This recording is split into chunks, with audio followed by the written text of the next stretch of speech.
अगर मेरा एक कारकुन इस इंतखाबी मुहिम के दौरान जख्मी हुआ या शहीद हुआ, उसका जिम्मेदार चीफ इलेक्शन कमिश्नर और चीफ जस्टिस ऑफ पाकिस्तान होगा। वाह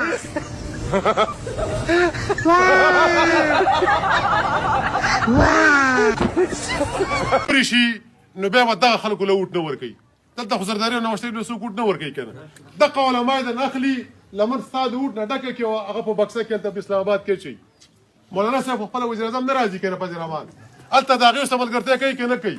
دا غلو د ډاکوانو شرابیانو سره کوي که نه کوي. دغه چا سره ملګرتیا کوي که نه کوي. څوک په اسمبلۍ کې راپاڅېده د ملتان یې مینې ده، زنانه ده، د پی ډي ایم یې مینې وه او دا خبره یې وکړه چې د لوډ سپیکر کې اذان کېږي د دې نه ماته تکلیف وي، خلکو ته تکلیف او دې پابندي ولګولی شي. په دغه اسمبلۍ کې ناست علما حضرات خفه کېږو باندې که چا له ووټ ورکړی دی، چا ورته سپورټ ورکړی، که غټ ووټ یې ورکړی، که رپورټ یې ورکړی، زما د سید خان کلي عزیزه، زما د ادمزي عزیزه، زما مسعود عزیزه برابره حصه دې په دغه جرم کې ده.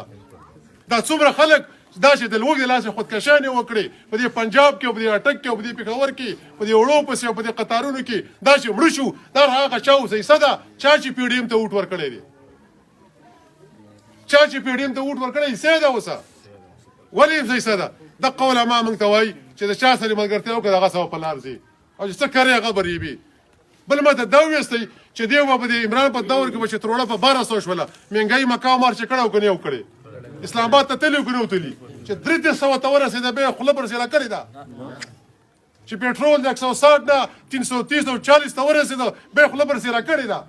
ته د دې خپل امام نه د دې خپل مشر نه دا تپوس